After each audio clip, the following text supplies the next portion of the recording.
Ok, cool. Euh,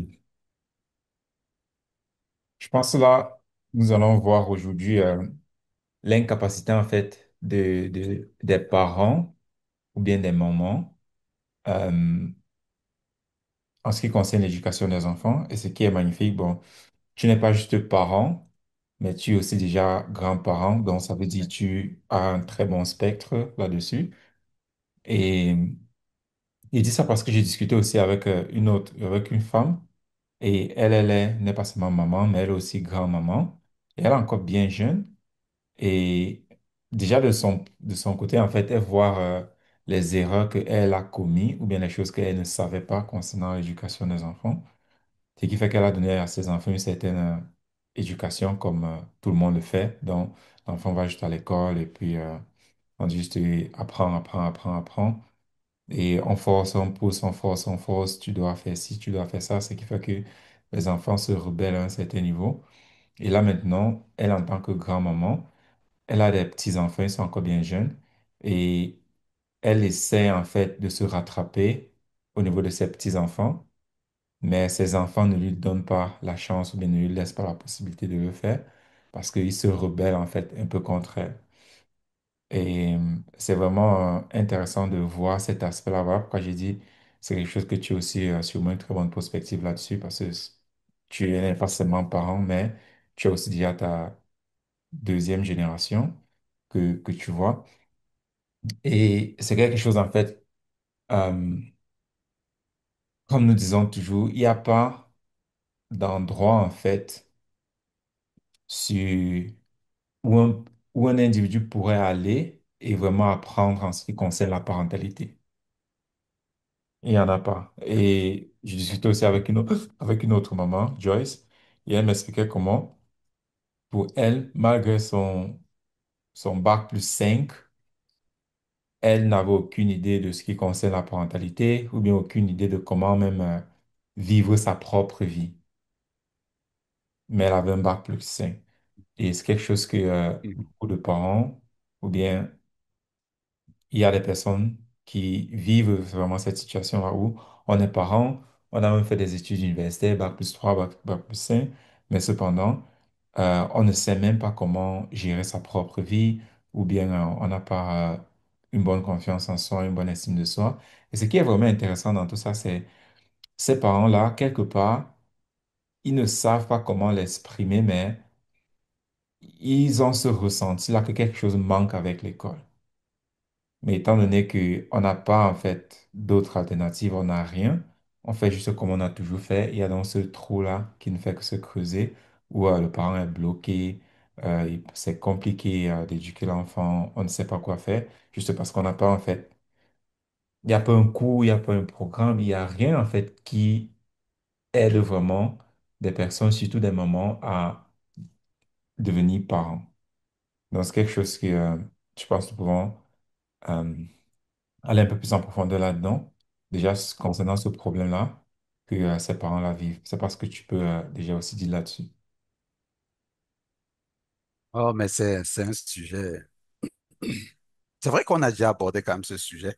On a commencé dans quelques podcasts et c'est vraiment un sujet profond. Et surtout la première maman, celle qui est déjà grand-mère, qui est encore jeune et qui est déjà grand-mère, je comprends fondamentalement ce qu'elle ressent.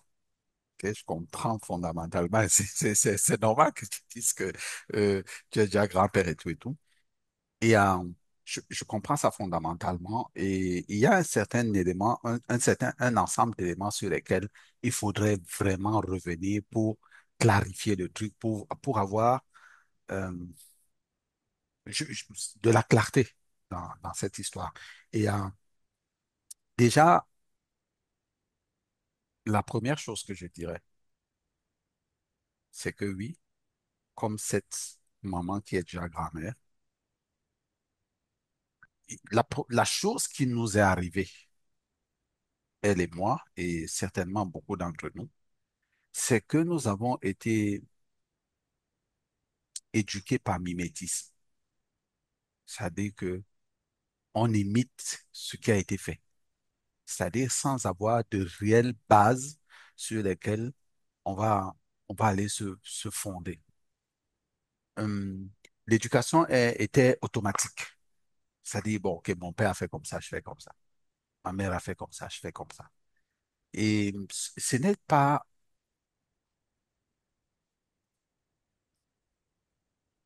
Et quand on le fait vraiment avec les meilleures intentions. Mais seulement avec le temps, tu te rends compte que ce que tu disais, en apprenant plus, ce que tu disais, waouh, maintenant tes enfants sont grands. Et tu as ce besoin, elle n'est pas la seule, hein, je connais une autre, Danielle, elle a ce besoin de se rattraper auprès de ses petits-enfants, au point où je lui ai dit, écoute, Danielle, mais je ne suis pas sûr qu'elle a compris. Je ne suis pas sûr. Je lui ai dit, Danielle, tu ne peux pas. Tu Mhm. ne peux pas faire ça de cette façon. Ouais, tu peux pas. C'est-à-dire que c'est comme, et j'ai beaucoup aimé cette phrase que normalement on connaît, mais dont on ne se rend pas compte. Il n'y a pas comment on appelle le truc là? Euh, Tu sais, dans un jeu, quand tu as raté, tu peux undo. Voilà, il n'y a pas le undo. Je crois que il n'y a pas undo dans la vie. Ça n'existe pas. Une fois que c'est fait, c'est fait. Il n'y a pas de undo. L'action a déjà été établie, on tire les conséquences. C'est tout. Et quand je lui disais, tu peux pas, elle n'a pas, je, et moi-même, je ne pouvais pas expliquer ça dans les profondeurs. Parce que moi-même, j'étais en train d'affronter la même situation. Tu peux pas. Parce que l'enfant de ton enfant n'est pas de ta responsabilité. C'est un peu comme tu agrippais ton enfant en dehors de la responsabilité de ton père ou de ta mère. Parce qu'ils ont fait ce qu'ils ont fait sur toi. Et toi, tu, tu estimes que c'est à ton tour. Ce n'est pas par vengeance, mais c'est par responsabilité. Je sais pas, c'est naturellement comme ça. Maintenant, ce que tu ne voulais pas que ton père ou ta maman fasse sur ton enfant, tu voudrais le faire en fait sur l'enfant de ton enfant. C'est pas possible. Attends, tu dis ce que C'est tu pas ne possible. voulais pas que ton père fait sur ton enfant, tu veux le faire sur ton enfant, j'ai pas bien compris. Ce que tu ne voulais pas Mhm. que ton parent à toi fasse sur ton enfant à toi, toi, Mhm. tu voudrais le faire sur ton petit enfant, c'est-à-dire sur l'enfant de ton enfant. Je recommence. Oui. Je, je recommence. Non? Bon, toi, voici ton père. Oui. Te voici. Mhm. Et voilà ton fils. OK. Toi, tu te mettais comme, non, mettons plutôt comme ça. Voilà. Te voici ici. Voici ton père. Voici ton fils. Hein, ton enfant ici. OK. Ce, à un moment, tu te mets comme rempart pour empêcher qu'il y a certaines choses que ton père t'a fait. Par exemple, je prends un exemple simple, la bastonnade. On nous bastonnait. OK? Mhm. Maintenant, quelque chose qu'on n'a pas beaucoup apprécié. Mhm. Maintenant, toi, tu veux protéger ton fils de ton père à cause sur le sujet de la bastonnade. OK. Maintenant, tu as fait ça toute ta vie. Maintenant, la situation s'est inversée. Maintenant, c'est toi ici parce que tu n'es plus ça. Tu es Mhm. devenu le père. Et ton enfant est ceci. Et voici ton petit-fils. Mhm. Ce que toi, tu veux faire sur ton petit-fils, ton enfant aussi va empêcher que tu le fasses parce que tu faisais la même chose. Tu empêchais que papa vienne ou maman, tu vois. Donc, tu faisais cette couverture sur ton fils, pas parce que ton père était mauvais, mais parce que tu as senti qu'il y a quelque chose dans ce que ton père a fait qui n'est pas judicieux. Mhm. Maintenant, ta fille aussi, telle que tu l'as éduquée, est en train de vouloir faire ce rempart parce qu'elle sent que tu lui as transmis des choses qui ne sont pas adéquates et elle ne veut pas que ce soit transmis aussi à ses enfants. Sauf que la découverte que tu fais, les connaissances que tu acquiers maintenant te font prendre conscience du fait que, tiens, ce que je faisais n'était pas judicieux. La meilleure personne, la mieux à même, à qui tu dois transmettre ça, ce n'est pas ton petit-fils, c'est ta fille. C'est à elle que tu dois expliquer ça parce qu'elle puisse faire le transfert. Et c'est là où c'est difficile. Et c'est vraiment, vraiment laborieux, je peux t'assurer. Parce que, premièrement, Et mes deux filles n'ont pas Technotutor. Elles n'utilisent pas Technotutor. Mais pourquoi est-ce qu'elles n'utilisent pas Technotutor? Parce que jusqu'ici, je n'ai pas encore réussi, et peut-être parce qu'elles ne sont plus avec nous, mais je n'ai pas encore réussi à faire ce qu'il faut, ou du moins à leur montrer la valeur de ça tel qu'il le faut. Je ne sais pas comment exprimer ça. Mhm. Et je voudrais que mon petit-fils l'utilise, parce que quand il vient ici, il l'utilise. Quand il vient à la maison, il l'utilise. Et l'autre, elle est encore très petite, elle ne peut pas encore utiliser technologie. Mais quand ils vont venir, elle peut l'utiliser. Seulement, le travail qu'il a à faire, c'est de moi à l'enfant, pour que l'enfant puisse perpétuer. Tu Mhm. comprends? Et pour revenir à d'où vient cette incapacité, mais cette incapacité vient du fait que nous avons éduqué par mimétisme, d'abord, hein. Donc, comme tu le soulignais tout à l'heure, il n'y a pas un endroit, un enfant ne naît pas, et ça je le souligne toujours, un enfant ne naît pas avec son mode d'emploi. Comme tu vas dans une boutique, tu achètes un appareil, il y a un mode d'emploi. Un enfant ne naît pas avec son mode d'emploi. Ça aurait été facile. En fait, le mode d'emploi est dans notre physicalité. Mais nous sommes déjà séparés de notre physicalité. Bon, pour comprendre ce que c'est que la physicalité, il faut écouter régulièrement ce podcast. Vous allez comprendre ce que c'est que la physicalité. Parce que je prends pour exemple les animaux. Les animaux, ils élèvent leurs enfants, leurs gamins. Mais parce que ce programme est dans leur physicalité. Et eux, ils sont en contact encore avec cette physicalité. Nous avons perdu le contact avec cette physicalité. Ça, c'est d'un. Mhm. De deux, on a confondu l'éducation et l'école. Beaucoup de... Aujourd'hui, d'ailleurs, je crois que le système l'a fait exprès. Au lieu d'appeler le ministère de la scolarisation, on dit le ministère de l'éducation. Mhm. Peut-être, Et ça fait que les gens sont perdus. essayons de communiquer ça un peu comme pour une maman qui, elle est occupée. Elle se lève tous les matins, peut-être à 4 5 heures. Elle doit préparer les enfants rapidement, les envoyer à l'école parce qu'à 8 heures, elle doit être au travail. Et à 17 h 18 heures, c'est là qu'elle termine avec le travail. Elle doit aller récupérer les enfants, venir leur faire à manger. Et c'est un peu de parler jusqu'à ce qu'elle puisse comprendre en fait ce que nous sommes en train de dire. Tout à l'heure, tu as dit, nous avons perdu notre physicalité. Euh, une autre manière peut-être de comprendre ça, c'est nous avons perdu notre, je ne sais pas si tu as dit notre instinct maternel, parce que les animaux, quand on le regarde, ils ont cet instinct maternel-là où quand euh, quand un animal naît, directement, c'est instinctif, la maman prend soin de lui, il est avec il est dans le groupe, et puis il y a des trucs en fait, qui se développent de façon instinctive.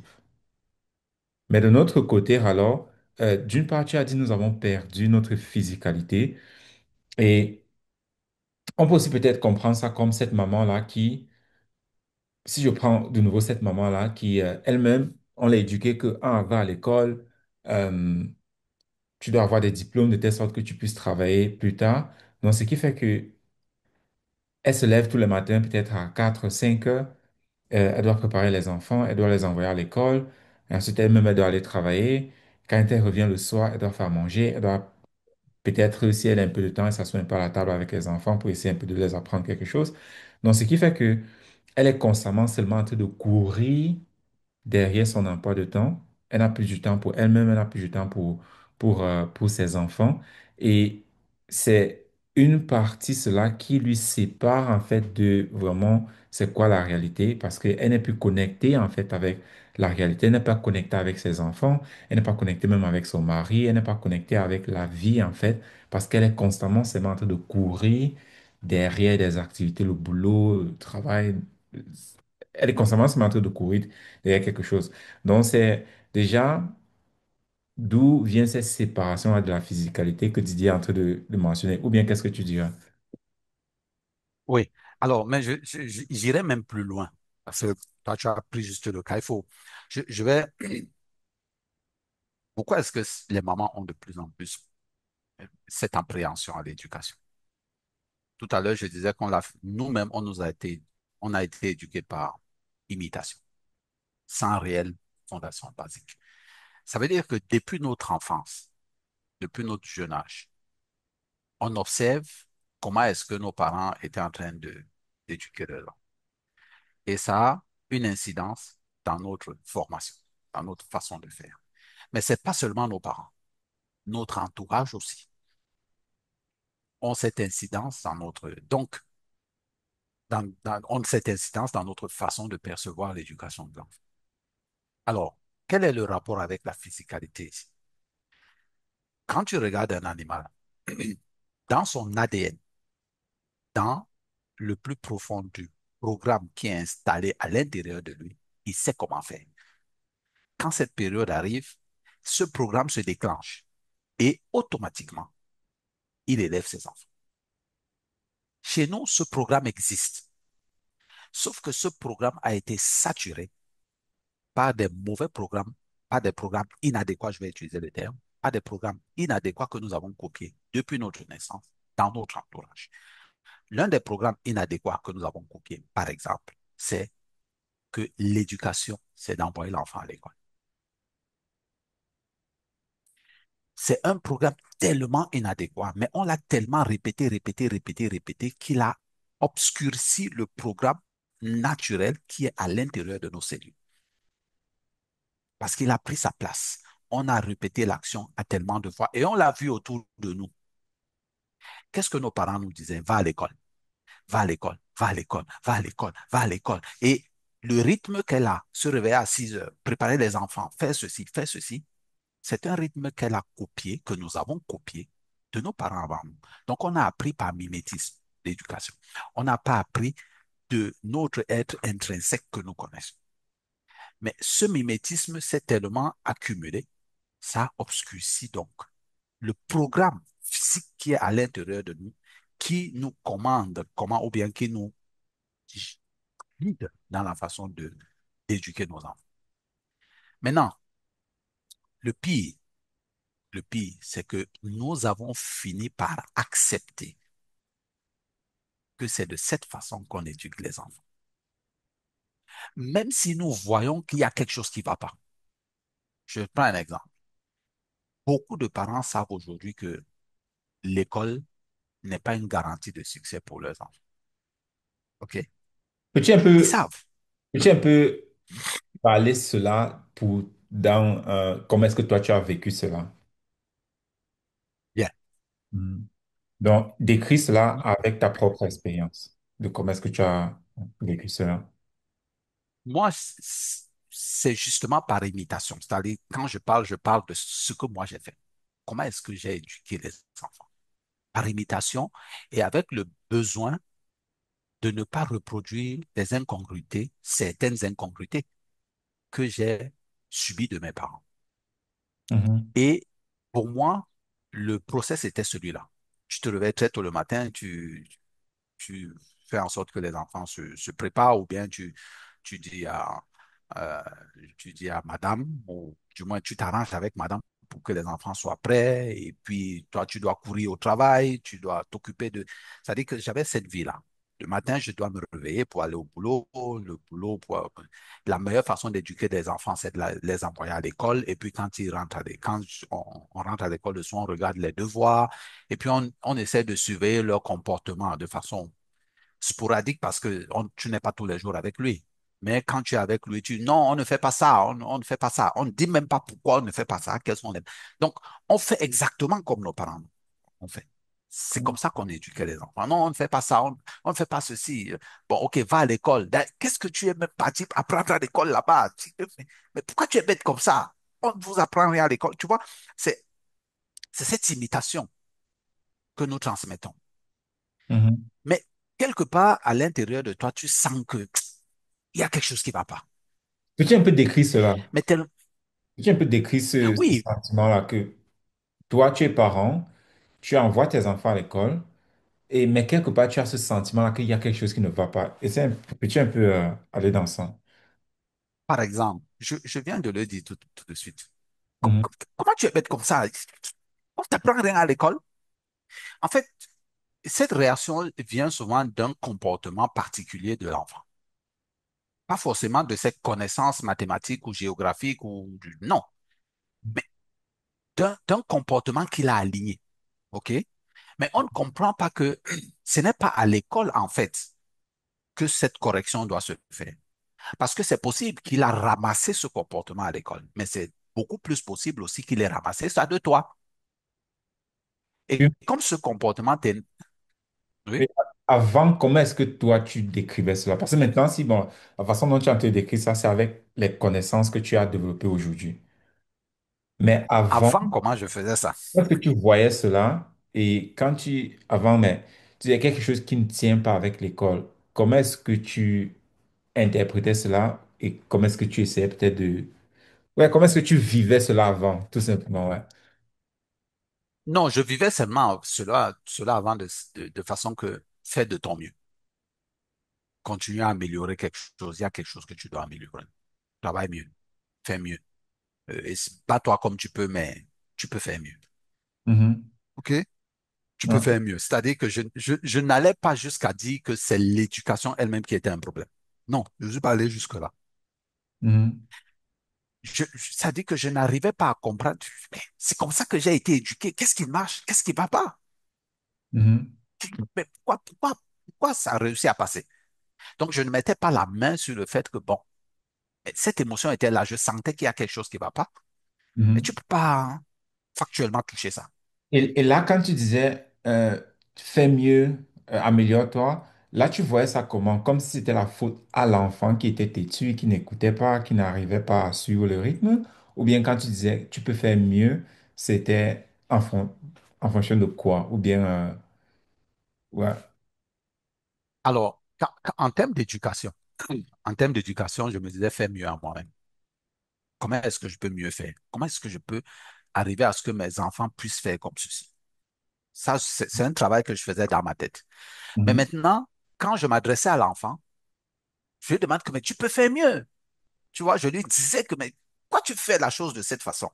Tu comprends? Quand je suis en train de discuter avec elle, voilà, pourquoi tu es, il y a seulement la boue dans le cerveau, quoi. Mhm. Tu comprends un peu? Hein?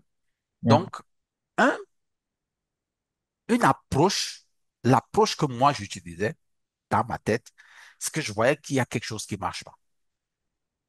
Deuxième chose, OK, quand je m'adresse à l'enfant, il faut absolument pas qu'elle comprenne que moi, je sens qu'il y a quelque chose qui marche pas, que c'est moi le fautif. Ça, c'est clair. Non, attends. Mhm. Non, absolument pas. Et puis, tu sais, chez nous, le parent a toujours raison. Même s'il a tort, il a raison.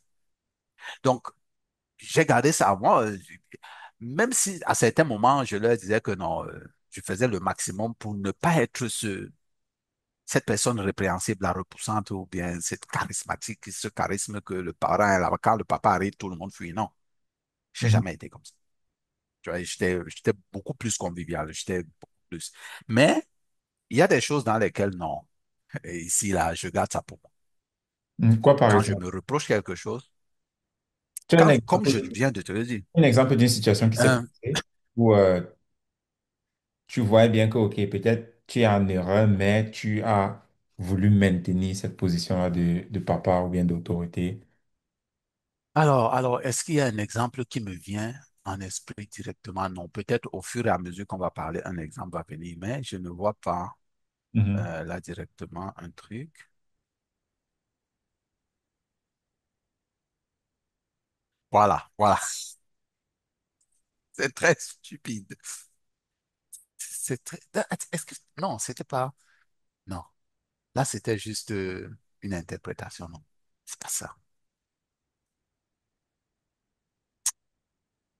Ah, bon, bref, un exemple va me venir en tête que je pourrais donner. Mais dans ce sens-là, c'était un peu comme ça que ça se passait. Mhm. Quand il faut corriger l'enfant, tu corriges de façon à ce que, OK, il faut que elle, elle qui change. Et Mhm. toi-même, dans ta tête, tu te dis, ben, qu'est-ce que je peux faire? Qu'est-ce que je peux changer? Où est-ce que je peux... Parce que quand tu trouves quelque chose d'inadéquat chez l'enfant, Mhm. OK. Moi, de toutes les façons, moi, c'est comme ça que je faisais. Comment est-ce que je peux faire pour qu'elle ne fasse plus ça? Comment est-ce que je peux faire pour qu'elle ne fasse plus ça? Et j'essaie de travailler ça comme ça. Mhm. Donc, parfois, tu peux utiliser la chicotte, parfois tu peux utiliser parfois tu peux utiliser des conseils, parfois tu peux utiliser, alors, des, des, des réprimandes, etc., etc. Donc, tu essaies de trouver la meilleure manière pour qu'elle agisse comme il faut. Mais jamais pour que toi, fondamentalement, tu changes. Parce que je ne sais même pas que le problème vient de là-bas, tu vois. Je ne sais pas que le problème vient d'ailleurs. OK? Donc, je ne peux que faire comme je voyais faire. Mhm. Et j'essaie d'améliorer à ma façon pour voir, OK, qu'est-ce que je peux faire mieux? Qu'est-ce que je peux améliorer? Où est-ce que je peux changer?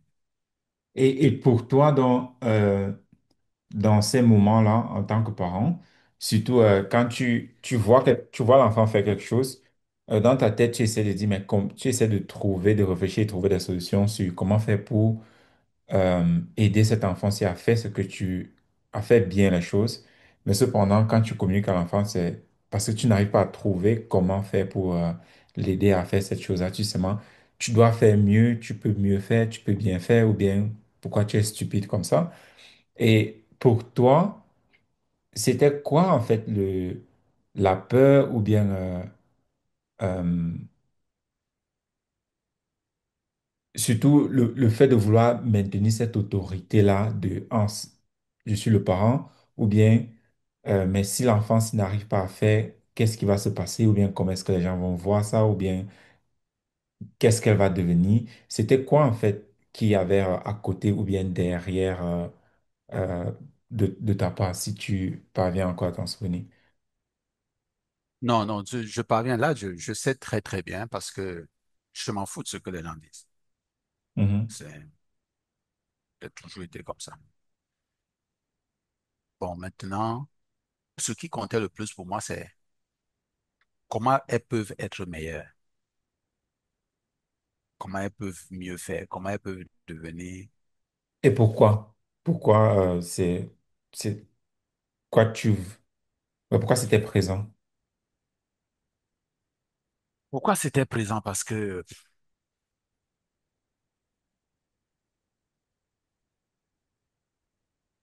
il y avait fondamentalement, OK, OK, j'ai grandi dans un milieu, j'ai été élevé dans dans une éducation d'un groupe religieux fondamentaliste. Et il fallait, pour plaire à l'être suprême, pour plaire à Dieu, il fallait avoir affiché un certain comportement, être d'une certaine qualité pour que tu puisses profiter de la félicité dans une vie à venir. Et qu'importe la qualité de la vie que tu as aujourd'hui, tu es pauvre, tu es miséreux, c'est pas important. Le plus important, c'est que tu puisses avoir cette félicité dans cet avenir qui a été promis dans ce monde, dans ce groupe religieux fondamentaliste. Et donc, sur cette base, je me disais, oui, il faut qu'elle soit meilleure parce que ça les aide à profiter de ce futur prometteur, brillant, paradisiaque, etc. Mais d'un autre côté, j'avais cette dichotomie à l'intérieur de moi qui faisait que, OK, je me suis toujours posé la question, si tu as cette vie que tu ne gères pas bien, pourquoi est-ce que celui qui t'a offert cette vie te donnerait une autre Mhm. que tu la gères mal? Donc, dans ces deux cas, je me disais, OK, il faut que même dans cette vie-ci, elle soit bien, qu'elles Mhm. soient des personnes bien, qu'elles soient des personnes appréciées, bien quoi, comme on dit. Oh, c'est une bonne personne. Et donc, dans mon souci, j'avais ces deux éléments. Il faut qu'elle soit une bonne personne pour pouvoir profiter de la félicité qui a été promise par le groupe religieux fondamentaliste. Et il faut qu'elle soit une bonne personne dans la vie de tous les jours. C'est Mhm. ça qui, qui poussait beaucoup plus. Je ne peux pas dire qu'il n'y avait pas cette envie que ma réputation ne soit pas atteinte non plus. Parce que tu sais, les enfants, quand ils font quelque chose, tu es interpellé. Donc, il y avait ça aussi. Mais c'était pas quelque chose de fondamentalement grand, quoi. Mhm. OK? Mais il y avait ça. Il faut pas enlever ça de. Donc, ces trois éléments-là, oui. Premièrement, cette vie, mais cette vie-ci, il fallait qu'elle soit de bonnes personnes. Donc, c'était ça qui me poussait un peu à questionner ces différentes façons de les éduquer. Comment est-ce que je dois faire? Comment est-ce que je dois faire pour Mhm. améliorer? Et comment est-ce qu'elles doivent travailler pour s'améliorer aussi? Mhm. Très intéressant. Euh, et c'était quoi en fait la conséquence si elle ne parvenait pas à mener cette vie, cette bonne vie-là? Et la conséquence était simple. Soit tu cours directement à la destruction, soit, deuxièmement, dans le monde d'aujourd'hui, tu as loupé ta vie. Donc, tu ne profites ni de celle-ci ni de celle-là. Mhm. Donc ça veut dire, dans l'autre, quand tu dis tu détruis sa vie, c'est quoi? Bon, comment on dit souvent, c'est aller en enfer ou bien c'est... Non, non, non, c'est une destruction. C'est une destruction. C'est perdre sa vie. Non, ça n'a rien à voir avec l'enfer. Mais Mhm. c'est une perte. C'est-à-dire que c'est comme. C'est que tu es détruit. Tu es mis à mort, si tu veux, si tu veux, de façon plus simple. Tu es mis à mort. Et maintenant, pour la vie-ci, c'est que ben, quel genre de personne tu vas être? Mhm. Quel genre de personne tu vas être? Tu pourras pas avoir un bon emploi, tu pourras pas avoir une bonne personnalité pour être recruté dans un bon job, etc., etc. Mhm. Tu comprends? La complexité de ça, et puis il faut comprendre que c'est complexe, cette façon. C'est-à-dire le parent, j'imagine la complexité qu'un parent a quand il doit établir une éducation. C'est tellement complexe parce que avec les croyances, les connaissances, les trucs qu'il a, il doit jongler entre tout ça, trouver le juste milieu et c'est complexe. Et ça rend la tâche, ça fait que la tâche n'est pas facile. Dois jongler entre tout ça jusqu'à trouver un équilibre et puis trouver que, OK, voici la chose qu'il faut. Parce que tu peux dire une chose aujourd'hui et demain, c'est, oh, c'était pas ce qu'il fallait faire. OK? Donc, euh, souvent, quand l'enfant te fait, mais hier, tu m'as dit de faire ça. Oui, OK, je t'ai dit ça hier. Maintenant, voici ce que je te dis. OK? Mhm. Mhm. Là, tu n'acceptes pas que tu avais tort hier. Non, non, non, non. Oui, oui, bon, je t'ai dit ça hier. Maintenant, voici ce que je te dis. Ah, voilà un très bon exemple de ce que je t'ai demandé, de ce que je t'ai posé tout à l'heure. Ouais. Quelque chose que Voilà. ouais. Ouais. Donc, tu installes comme ça une dissonance cognitive parce que lui, il considère que, OK, hier, tu m'as dit ceci. Mhm. Maintenant, aujourd'hui, tu me dis autre chose. Quand tu veux seulement qu'elle passe d'hier à aujourd'hui sans comprendre qu'il y a une catastrophe que tu viens de créer, mais pas seulement dans sa tête, hein, Mhm. dans son ADN. Dans son ADN, tu l'as créé parce que ce qu'un parent doit savoir, c'est que tu ne transmets pas seulement ce que tu dis, tu transmets aussi ce que tu es. Et la façon de transmettre ce qu'on est ne se passe pas, ça se passe en dessous de notre conscient. C'est vraiment du quantum. Tu l'as déjà transmis ça de façon inconsciente. Mhm. Mais comme, mais comme ça, tu ne sais pas ça, tu te dis que, OK, c'est d'ailleurs la raison pour laquelle, et ça, je l'ai compris plus tard, quand tu dis à un enfant, mais pourquoi tu ne fais pas ce que je te dis? Oui, parce que l'enfant n'écoute pas véritablement ce que tu dis. L'enfant écoute ce que tu es. Tu comprends ce que je veux dire? L'enfant n'écoute pas ce que tu dis. Il écoute ce que tu es, parce que ce que tu es est le résultat de ta résonance, de ton Mhm. vocabulaire. Mais c'est ça qu'il écoute. Tu vois? Et c'est ça qui est beaucoup plus facile pour lui. Bon. Donc, sur ce point-là, voilà comment ça se passait. Mhm. Mais j'aimerais insister sur le fait que beaucoup de personnes ont donc confondu la scolarité et l'éducation. Et Mhm. nous-mêmes, nous avons été dans ce cas. Beaucoup de gens pensent que la scolarité, c'est l'éducation. Mais la confusion qu'un parent a à l'intérieur de lui, parce qu'il a déjà 1 milliard de choses à l'intérieur pour gérer l'éducation de son enfant, fait que tellement il est confus, il ne sait pas à quel sens se vouer, c'est plus facile pour lui d'envoyer l'enfant à l'école. Ah, on va à l'école. C'est pour ça que de plus en plus tôt, les parents envoient leurs enfants à l'école. C'est pas seulement parce qu'ils imitent ce qu'il y a dans la société. Mhm. Dernièrement, je ne sais plus avec qui, ça fait même combien de temps, je ne sais plus. Mais l'enfant avait à peine, je crois, 2 ans. Ah, il faut qu'on l'envoie, c'est 2 ans ou c'est 3 ans, c'est même plus. Il faut qu'on l'envoie à l'école. Oh, comment est-ce qu'on va envoyer un enfant de 2 ans? En fait, c'est symptomatique du fait que les parents, ils ne savent pas à quel sens se vouer, ils ne savent plus comment éduquer leurs enfants. Et donc, pas à l'école. Il y a deuxièmement la pollution du système. Je peux pas, ça c'est, on en a déjà parlé un peu plus tôt, mais parce qu'il y a cette confusion à l'être. Qu'est-ce que je vais faire? Qu'est-ce que je vais dire? Voilà. Un jour, je suis allé au Bentarea. Mhm. On a un Bentarea quelque part ici, là. Et je suis assis en train de manger des beignets. C'est que nous, on aime quand la fumée du bain, le BHB. Alors, je suis assise et il y a une maman à côté. Elle a déposé, je crois qu'elle avait des instruments pour aller, elle allait au champ. Et elle se demandait, ouais, où est-ce que je vais mettre mon enfant? Pendant que moi, je suis au champ, il faut que l'enfant soit quelque part. Et je regarde la maman, je lui pose la question, je lui demande que, toi, quand tu avais 2 ans, tes parents t'amenaient, te gardaient où? Non, mes parents allaient au champ avec moi. OK. Et pourquoi tu vas pas au champ avec toi? Non, est-ce que le champ, c'est pour l'enfant de 2 ans? OK, bon, toi, comme tu as grandi là, parce que ton père t'a amené au champ, tu as disparu de la nature ou bien ta vie est devenue un scandale ou... Tu vois, elle n'y pense même pas. Tellement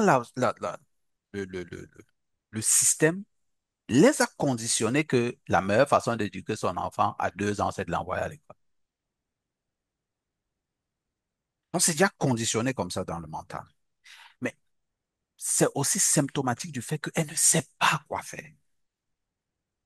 Elle ne sait pas que va simplement avec l'enfant au champ. Tu lui dis, pique ici, je pique. Fais comme je fais. Il n'a que 2 ans, oui, mais il n'a que, c'est dans cette période qu'il apprend le plus. Les parents ne savent plus ça. Je ne sais pas, ils ne savent plus ça à cause de tout ce qui a été saturé là. C'est pour ça que les parents ont peur, les mamans. Qu'est-ce que je vais faire? Donc, ce truc naturel qui est dans eux, a été saturé donc, par ces ensembles de choses que je viens de citer, le système d'éducation. Et c'est pas pour rien que le ministère, comme je le disais tout à l'heure, ce n'est pas le ministère de la scolarisation, c'est le Mhm. ministère de l'éducation. Et ça crée la confusion. C'est pas pour rien que ces gars ont choisi le terme comme ça. Ça m'a paru, ça m'a éclaté quand j'ai observé ça. Ouais.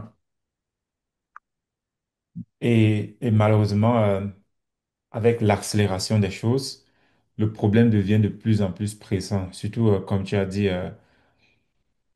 ne pas...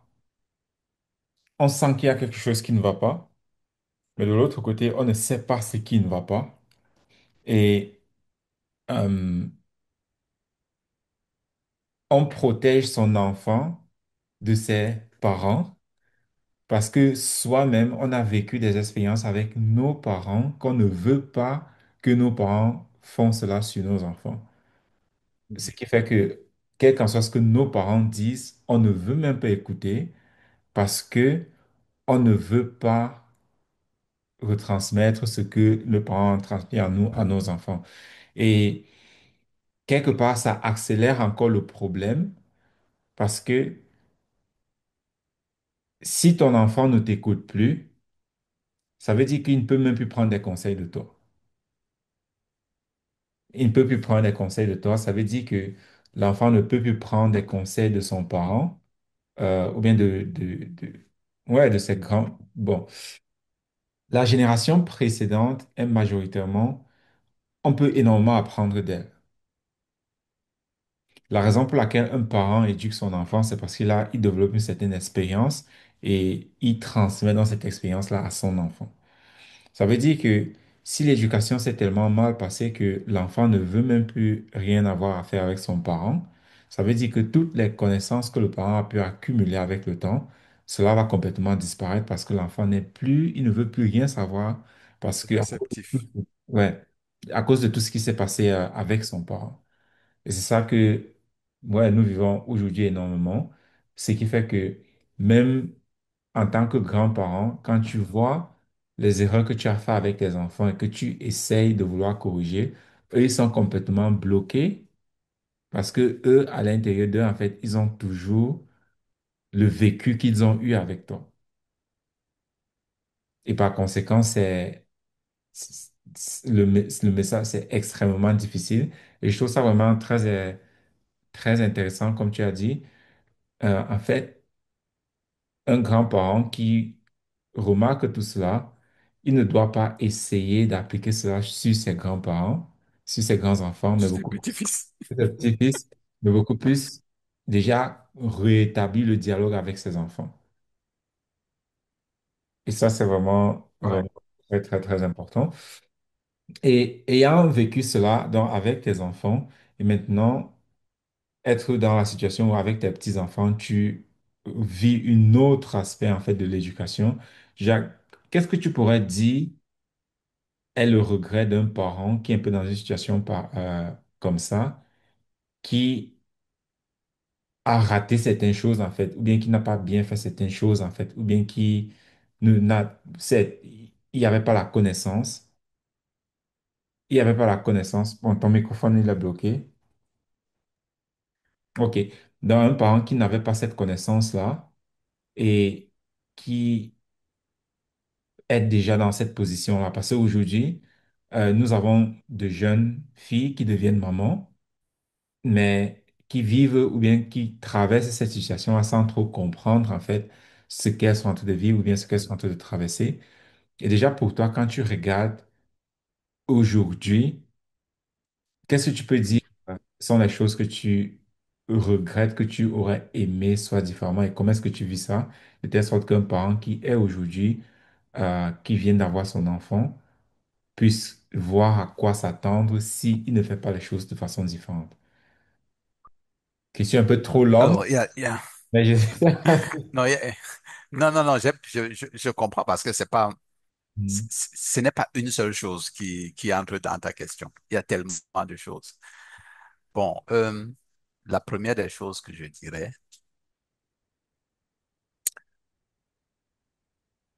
la hiérarchisation.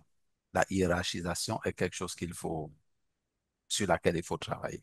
La hiérarchisation, qu'est-ce que je veux par là? Dire, je suis le père et toi l'enfant. Ça s'arrête là. Je suis le chef, tu es en bas. Il faut déjà commencer à tuer ça. Il faut déjà d'abord abattre ça. Vous devez discuter de personne à personne, sans hiérarchie. Mhm. Et ça, c'est très, très difficile. Je me rappelle que ça a été très difficile et finalement, j'avais abandonné l'idée de laisser mes enfants m'appeler Didier, simplement, et non papa. Ça a été très, très difficile. Attends, c'était difficile de leur, Maintenant, pour toi d'accepter qu'ils t'appellent Didier? Oui. non, pour mon entourage, Ah, ok. pour mon entourage. Donc, je n'ai jamais voulu établir cette hiérarchisation, mais bon, euh, avec la pression de l'entourage et tout, enfin, des familles, bon, j'ai laissé tomber. Mais déjà, on a cette mentalité-là qu'il faut cette hiérarchisation. Et donc, il faut déjà bannir cette hiérarchisation. Pourquoi bannir cette hiérarchisation? Parce que ça permet, c'est une porte d'entrée, en fait, pour que l'enfant se rapproche. Quand tu détruis la barrière d'entrée, c'est comme nous, les vendeurs. faut que la barrière d'entrée soit très basse, que tu aies plus de personnes qui viennent. Donc, quand la barrière d'entrée est basse, l'enfant se rapproche et ça crée la possibilité d'avoir un dialogue. Et cette hiérarchisation, cette absence d'hiérarchisation aide à reconnaître que ici j'avais tort. Je n'avais pas bien fait ceci. Parce que regarde ce que j'ai découvert. Voici ce que j'ai découvert. Et vous discutez là de personne à personne. Pardon. Ce n'est plus de père à fille ou bien de mère à fille, mais c'est de personne à personne. Maintenant, quand toi tu abats cette hiérarchisation, ça ne veut pas dire automatiquement que cette hiérarchisation est abattue de l'autre côté. Parce que tu l'as éduqué pendant, je crois, 20 ans à ce qu'il y ait cette hiérarchisation. Tu ne vas pas la tuer en un jour. Et Mhm. donc, il y aura toujours cette réticence que, bon, est-ce que je vais dire ça à mon père? Comment je vais? Donc, il y aura cette réticence. Il faut donner du temps. Il faut, ça, je peux pas, je peux rien faire d'autre. Ça doit guérir avec le temps, mais rappeler de temps en temps que faut tuer la hiérarchisation. Et c'est en tuant cette hiérarchisation et en partageant les connaissances que tu as avec ton enfant, en lui disant, j'aurais aimé connaître ces choses quand tu étais encore petite pour que te les transmette. Tu vois, c'est ce travail que tu dois faire avec. Ce qui rend aussi ça difficile, c'est la distance qui est entre toi, parce que vous n'êtes plus dans le même foyer. Et ailleurs, vous êtes ailleurs, donc vous n'avez pas une interaction régulière comme vous auriez eu quand vous étiez dans la. Mais déjà, quand tu as cette connaissance et que tu la partages de cette façon-là, moi, je pense que ça commence à aplanir les choses. Ça Mhm. commence à aplanir les choses.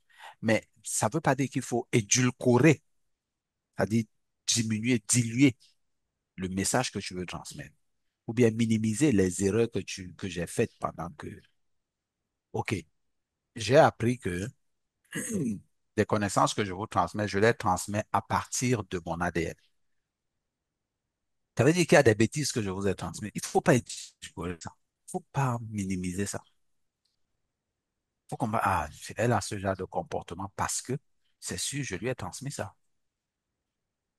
Écoute, je comprends que tu te comportes comme ça parce que je t'ai transmis ça. Je ne sais pas comment, mais je te l'ai transmis.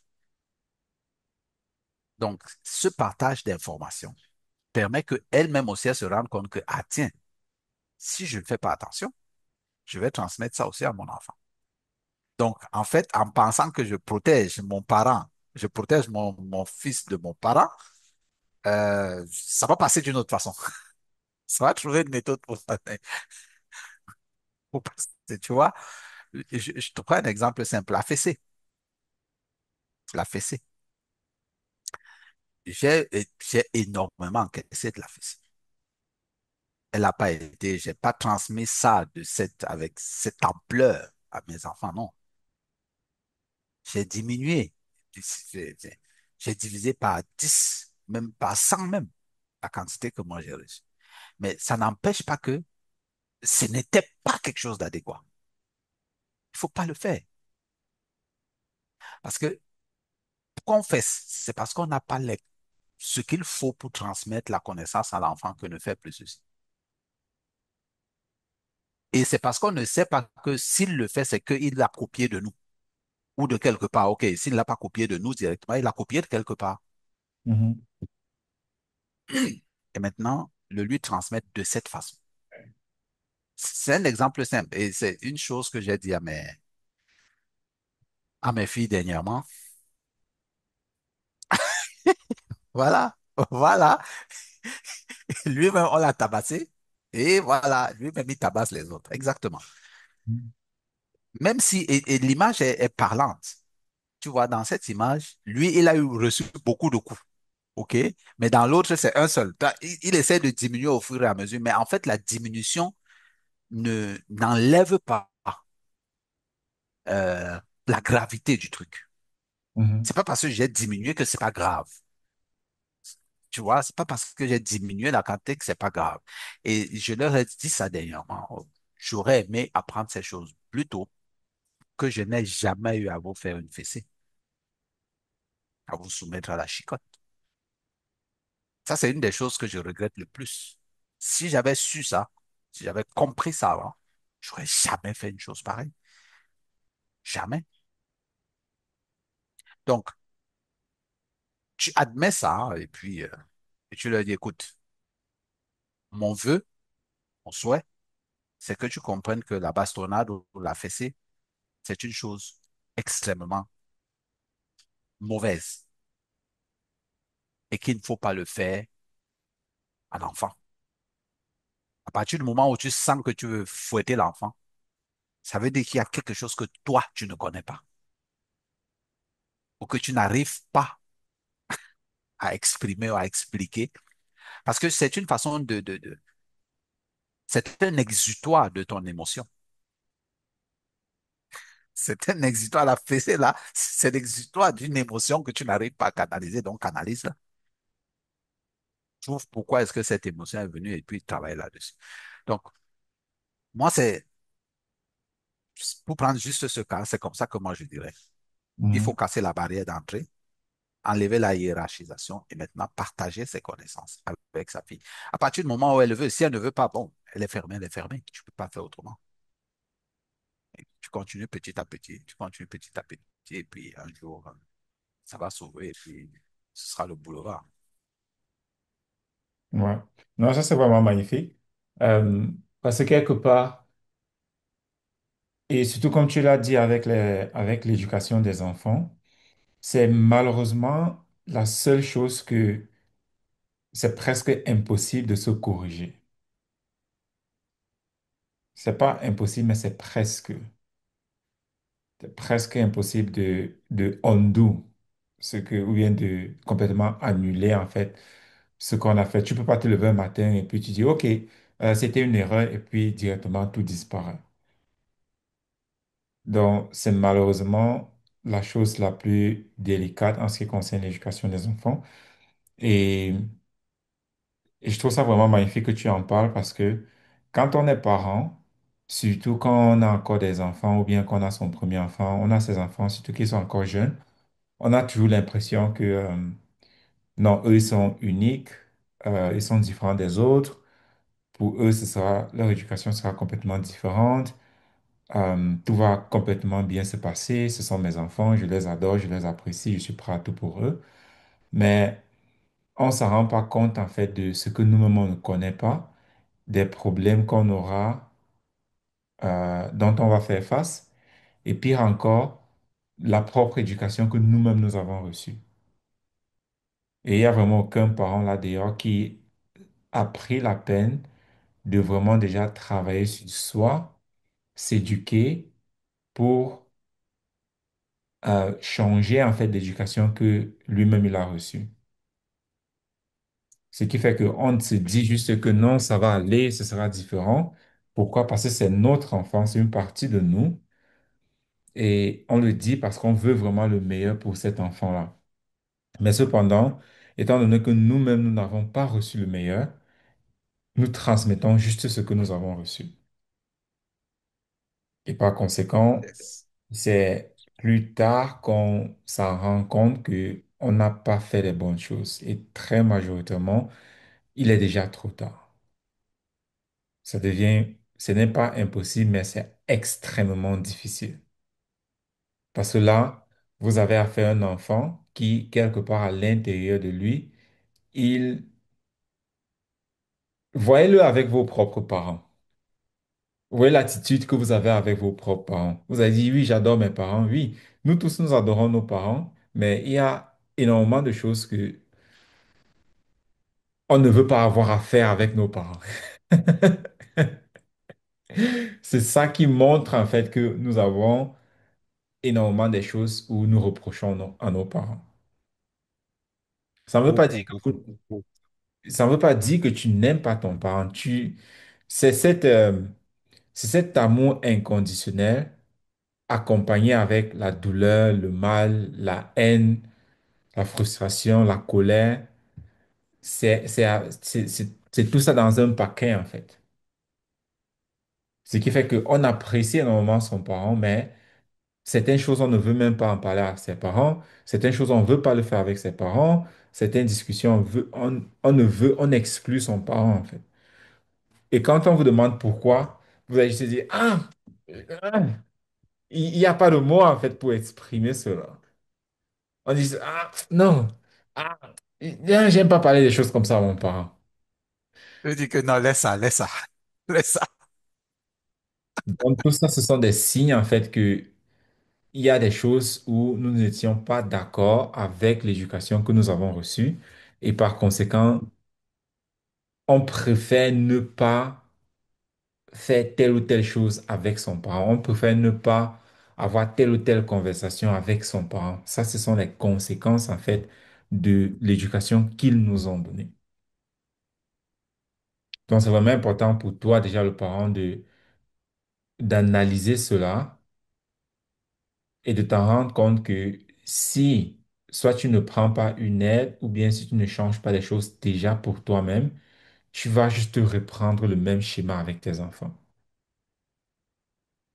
Ce ne sera pas peut-être la même chose, comme Didier vient de le dire, par exemple, la bastonnade, il a reçu énormément, mais avec ses enfants, il a quand même réduit jusqu'à dire, OK, ou bien d'autres personnes, il dit, on me criait trop sur moi, je ne crie jamais sur mes enfants. Ou bien d'autres personnes qui disent, on me donnait jamais l'argent de baigner, je donne l'argent de baigner à mes enfants. Donc, ça rend compte qu'on fait les choses toujours seulement en conséquence de ce que nous-mêmes nous avons reçu. Ou bien si on ne tape pas l'enfant, alors on fait plutôt autre chose, mais qui, en fin de compte, provoque le même résultat ou bien la même conséquence chez l'enfant. Donc, c'est vraiment quelque chose à ne pas prendre à la légère. Et comme je le disais, ou bien comme Didier l'a mentionné, toi, le parent, ton enfant, tu n'as pas la possibilité de undo. Tu peux pas faire quelque chose et après tu dis, OK, j'annule ce que j'ai fait là. Ce n'est pas comme ça que ça fonctionne. Je sais pas si tu as autre chose à ajouter là-dessus. Ouais, je disais juste pour finir que la meilleure façon, c'est de prévenir. C'est-à-dire que euh, je vais prendre le slogan qui dit que, euh, comment il dit ça? Oh, c'était un slogan qu'on utilisait pour encourager les vaccins, là. Oh, prévenir vaut mieux que guérir, voilà. Ouais, je vais venir, ok. Prévenir vaut mieux que guérir. Donc, en réalité, je vous assure, si j'avais eu TechnoTutor très tôt, suffisamment tôt, et il y a 5 ou 10 ans de cela, les choses ne se seraient pas certainement passées comme elles se passent aujourd'hui. Parce que le gros travail, c'est de faire ça sur soi-même. Ce qui est déjà fait, tu ne peux plus enlever.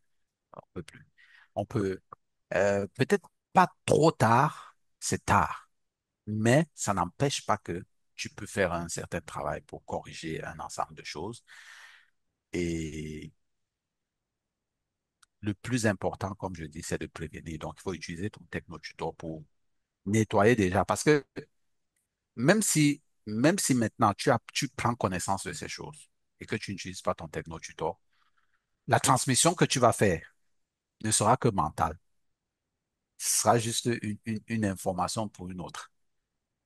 Par contre, quand tu utilises ton technotutor, là, la transmission est quantique. Elle est directement de l'ADN à l'ADN, d'un programme à un autre programme. Et ça crée une sacrée différence. C'est une grosse différence. Mhm. Parce que ce qu'on veut, c'est la... Oui, oui, vas-y. Pour mettre ça, pour simplifier ce que Didier vient de dire, c'est un peu comme fumer et puis demander à son enfant de ne pas fumer. C'est un peu quand vous-même vous ne faites pas ce travail pour vous, quand vous-même vous n'utilisez pas votre technotuteur, votre conversation avec votre enfant, même si même les choses que tu as remarquées, et parce que toi-même tu n'as pas encore changé ça chez toi-même, même quand tu es en train de dire cela à ton enfant, il ne n'écoute pas les mots que tu dis, mais il écoute, il voit juste ton comportement, comment est-ce que tu te comportes. Voilà Non, pourquoi. il écoute la vibration que tu émets, la résonance que tu émets, même pendant que tu parles de ces Bon, choses. pour ceux qui ne comprennent pas ce que ça veut dire, c'est un peu comme dire à quelqu'un que la fumée est mauvais, que cette personne doit arrêter de fumer parce que c'est pas bon pour sa santé, mais en même temps, tu es en train de fumer 5 cigarettes à la fois, à tout moment, tous les jours. Donc, c'est un peu à ça que ça ressemble en fait. Mhm. Mhm. Exactement. Donc, prévenir vaut mieux que guérir. Prenez Technotutor, utilisez ça, même si vos enfants ne sont plus avec vous, même si vous l'avez pris pour vos petits, parce que vous voulez apporter un soutien. Et puis, il y a deux personnes comme ça, parce qu'ils ont pensé à leur petit-fils. Ils ont dit, OK, je vais utiliser Technotutor. OK? Elles sont deux, hein, parce qu'elles pensent à leurs petits-enfants. OK? C'est très, très important. C'est très important d'utiliser déjà ça pour soi-même, ça c'est sûr, et ça va avoir de l'effet dans vos discussions avec vos enfants et ça va avoir de l'impact sur vos petits-enfants aussi. Donc, il faut travailler sur vous-même avec technologie. Super magnifique. Donc, ouais, on se dit à la semaine prochaine et avec un autre sujet encore intéressant. Ouais. À la semaine prochaine. Ciao, ciao. Bye bye.